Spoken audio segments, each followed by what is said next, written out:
La importancia del patrimonio arquitectónico tiene como varias vertientes, ¿no?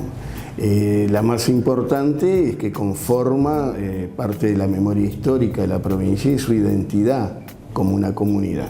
O sea que a veces eso no se entiende, pero son, digamos, los testimonios materiales de la historia de una comunidad, como si fuera la historia de una familia. Por otro lado, son también recursos. En el campo del turismo es uno de los recursos más importantes. O sea, el turismo tiene dos recursos base, la naturaleza y la cultura. La cultura incluye este tipo de edificios. O este tipo de centros urbanos o de pequeñas aglomeraciones urbanas, como podrían ser algunas de las aldeas, o tramos enteros de ciudades como Victoria, algún tramo de algunas ciudades que todavía conservan algo de su integridad más homogénea de otras épocas. O sea, el patrimonio no es solamente decir vamos a conservar porque es viejo, vamos a conservarlo porque significa algo muy importante en nuestra propia forma de ser. En las últimas décadas en la provincia hubo cierto interés, mirá, a partir, yo te diría que los años 80 hubo cierto interés. Hubo algunas actuaciones importantes en cuanto a declaratorias de monumentos nacionales, aunque es bastante complejo el tema porque se supone que la declaratoria implica, digamos, un grado de responsabilidad de nación en cuanto al mantenimiento de esos edificios. Y también hay monumentos declarados provinciales, lo cual manifiesta cierta, digamos, disposición a conservar. Y también existen algunas ordenanzas municipales en ciertas ciudades que protegen sectores. O sea, hay un interés. Lo que faltaría es que esto tenga, digamos, una coherencia y una continuidad, digamos, y que no esté librado, digamos, a contingencias digamos, de hoy sí, mañana no, pongo un poco, saco un poco, le dedico un poco más de fondos o no, y que tenga realmente, digamos, digamos, y que se dé a conocer la importancia de este tipo de situación.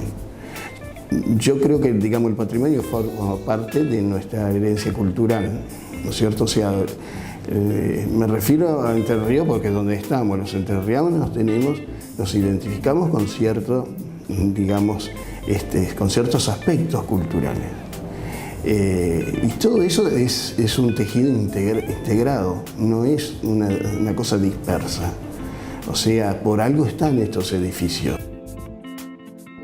Muchas veces se ha dicho que el patrimonio arquitectónico entrerriano ha sido perdido o que hemos perdido gran parte de este patrimonio que supo tener la provincia de Entre Ríos. Le preguntamos al arquitecto Olmos cuándo sucedió esto, si es que fue así, y cuáles fueron las épocas en las que este proceso se vio con mayor intensidad.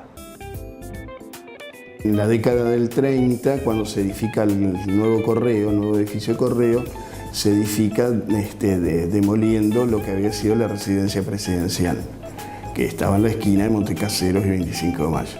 O sea, si se hacía un edificio de cero, ¿por qué no se lo hizo en otro sitio de la ciudad que también hubiera significado enriquecer la ciudad?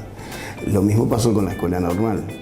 O sea, para hacer la Escuela Normal se demolió la Casa de la Confederación y la Facultad de Filosofía y Ciencias Sociales que estaba sobre Andrés Paso. Ese edificio que se invirtió de cero, porque no era una reforma, podría haber sido hecho en otro sitio de la ciudad, pensando hasta como un desarrollo urbano y enriquecer ese tejido. En los 80 también fue el tema de que, bueno, el desarrollo inmobiliario, el crecimiento de la ciudad, permitió que muchos tramos de la ciudad fueran desapareciendo. Y tal vez no evaluando lo correcto, porque también eso hace una cosa mucho más macro, que es ¿qué ciudad querés? Y otra de las cuestiones interesantes que queríamos preguntarle al arquitecto Olmos era en relación a los edificios con mayor valor patrimonial en la provincia de Entre Ríos. ¿Cuáles son aquellos edificios que conservan mejor y que representan mejor el patrimonio arquitectónico de la provincia? Para mí el más importante es la Catedral de Paraná, por todo lo que significa en su tamaño, en su concreción, en el diseño, en el propósito. O sea, cuando la catedral se empieza a edificar, la capital de la provincia estaba en Concepción del Uruguay. O sea, un año después está acá, pero te comento esto para tener idea de lo que significó. Paraná era una ciudad chica, 7.000, 8.000 habitantes, una catedral gigantesca, hecha, digamos, a la escala de un proyecto gigante, mirando hacia un futuro de una gran ciudad. Los otros edificios más que yo considero muy importantes pues, es el Palacio San José, la Basílica de Concepción del Uruguay, el Palacio de Robarrena en Concordia, porque es un ejemplo, digamos, de la Belle Époque fantástico, insólito. Concordia tiene un conjunto de casas que también es muy interesante. Por eso, tal vez algunos edificios son notables en sí mismos, otros son conjuntos de edificios que tendrían que ser tomados en cuenta. Cuando vos ves ese conjunto, el Palacio Municipal de Victoria y la Iglesia de Aranzazú, más el Club Social, te das cuenta que no puedes decir cuál de los tres dejó. Tienen que ser los tres, o los cuatro, porque el banco. Entonces son conjuntos. O Diamante, el Banco Nación de Diamante es precioso. Es un banco con jardines, cosa insólita, por ejemplo. Entonces te das cuenta que hay mucho más de lo que... El listado puede ser 5 para hacer un listado, en realidad es más grande. Y si nos ponemos a analizar cuáles son estos edificios con gran valor patrimonial, por suerte aquí en Proyectar lo hemos podido conocer, hemos podido ver la historia de cada uno de ellos y cuáles son los componentes que lo hacen con este enorme valor patrimonial. Pero ¿conocemos realmente los entrerrianos el valor arquitectónico que tenemos en cuanto a patrimonio? ¿Lo valoramos como sociedad? Esto le preguntamos al arquitecto Olmos, quien nos va a contar también algunas cuestiones sobre este tema en la ciudad de Paraná y alguna reflexión final al respecto. No se conoce más que, digamos, en estos ámbitos así, donde por ahí se lo menciona o aparece como noticia porque va a ser reparado, en fin. Tenés casos acá en Paraná, como la ex fábrica de fósforo, que es un baldío, o las instalaciones del antiguo hipódromo que fueron destruidas.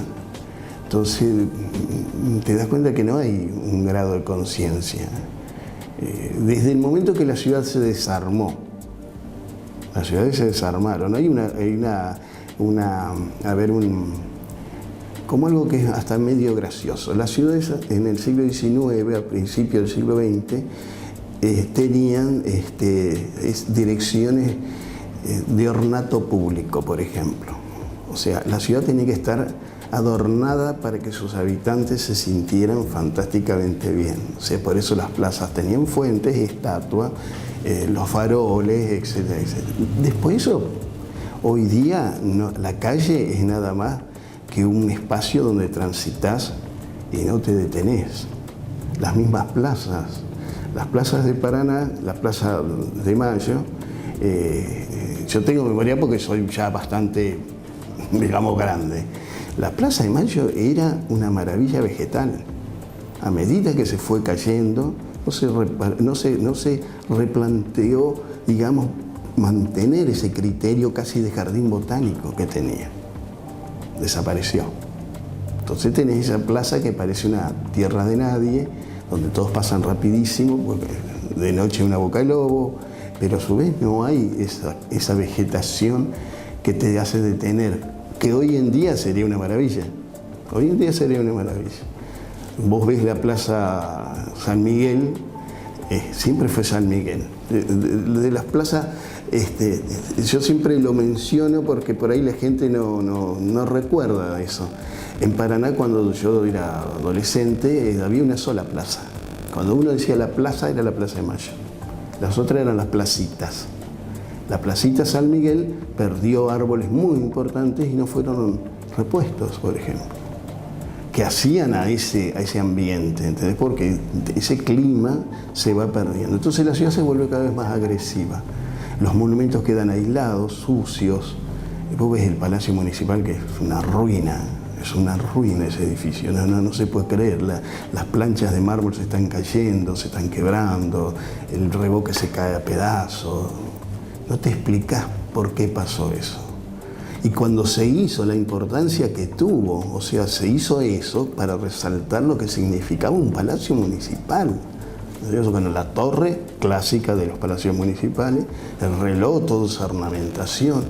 Ahora es como, entras, el patio te da lástima, vas agarrándote de las paredes para no caerte porque el piso es de terror. Digamos, conocido y querido, digamos, es cuidado. Entonces, los edificios por sí solos hablan. El tema es cómo contás la historia y qué se sintió en esos lugares. ¿Entendés? O sea, qué pasó por ahí, cómo están unidos a uno, y cómo han sido el escenario de nuestra vida.